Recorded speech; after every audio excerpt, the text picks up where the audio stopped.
మిగతా డీటెయిల్స్ చూద్దాం. హైదరాబాద్ శివారులోని నార్సింగిలో పోక్రీలు రెచ్చిపోయారు. ఓ యువతిపై నీళ్లు పోసి హేళన చేయడంతో పాటు ప్రశ్నించిన ఆమె తండ్రిని గొంతుకొస్తారు. అడ్డొచ్చిన తల్లిపైన కత్తితో దాడి చేశారు. నార్సింగి పరిధిలోని నెమలినగర్కు చెందిన ఓ యువతి తన ఇంటికి సమీపంలోని దుకాణానికి వెళ్ళింది. అదే సమయంలో అక్కడికి వచ్చిన సురేష్, అతని గ్యాంగ్ యువతితో అసభ్యంగా ప్రవర్తించారు. హోళీ రోజు దొరకలేదని ఆమెపై నీళ్లు పోశారు. పోకిరీల అసభ్య ప్రవర్తనతో భయపడిపోయిన సదరు యువతి వాళ్ళ నుంచి తప్పించుకుని ఏడుస్తూ ఇంటికి వెళ్ళింది. దుకాణానికి వెళ్లిన యువతి ఏడుస్తూ రావడంతో ఏమైందని తల్లిదండ్రులు అడిగారు. పోకిరీల విషయాన్ని యువతి తల్లిదండ్రులకు వివరించింది. దీంతో ఆ పోకిరీల దగ్గరకు వెళ్లి యువతి తండ్రి నిలదీశాడు. ఈ క్రమంలో వాగ్వాదం జరగడంతో ఆగ్రహంతో రెచ్చిపోయిన సురేష్, అతని స్నేహితుడు ప్రవీణ్ యువతి తండ్రి గొంతు కోశాడు. అడ్డొచ్చిన తల్లిపైన కత్తితో దాడి చేశాడు. పోకిరీల నుంచి బయటపడ్డ యువతి తల్లిదండ్రులు నార్సింగ్ పోలీస్ స్టేషన్లో ఫిర్యాదు చేశారు. దీంతో రంగంలోకి దిగిన పోలీసులు సురేష్, ప్రవీణ్తో పాటు 6గురిని అరెస్ట్ చేశారు. వారిపై సెక్షన్ 307 నిర్భయ చట్టం కింద కేసు నమోదు చేశారు. నిందితుల నుంచి 4 తల్వార్లు స్వాధీనం చేసుకున్నారు.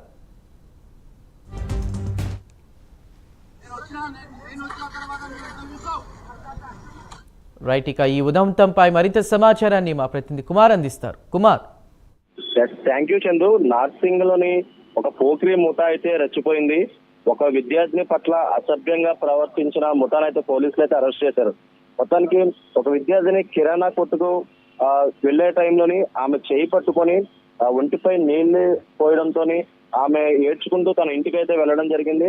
హోలీ పండుగ రోజు దొరకలేదని చెప్పి ఈ రోజు దొరికిందంటూ కూడా విద్యార్థి శరీరంపై చేయి వేసి అక్కడ ఉన్న పోక్రీ ముఠ చేష్టలు అయితే చేయడం జరిగింది. ఏదైతే ఈ ముఖ్యంగా ఈ కేసులో సురేష్ అనే వ్యక్తి ఆ విద్యార్థిని చేయి పట్టుకుని లాగడం జరిగింది. ఏదైతే వెంటనే అక్కడి నుంచి ఏడ్చుకుంటూ కూడా ఆ విద్యార్థిని తన ఇంటికి వెళ్లి తన తల్లిదండ్రులకైతే ఇదే విషయం చెప్పడంతో తన బిడ్డకు జరిగిన అన్యాయాన్ని నిలదీయడానికి తల్లిదండ్రులు అక్కడికైతే రావడం జరిగింది. అక్కడికి వచ్చిన సమయంలో ఈ పోకిరి మూట వాళ్ళపై అయితే దాడి చేశారు.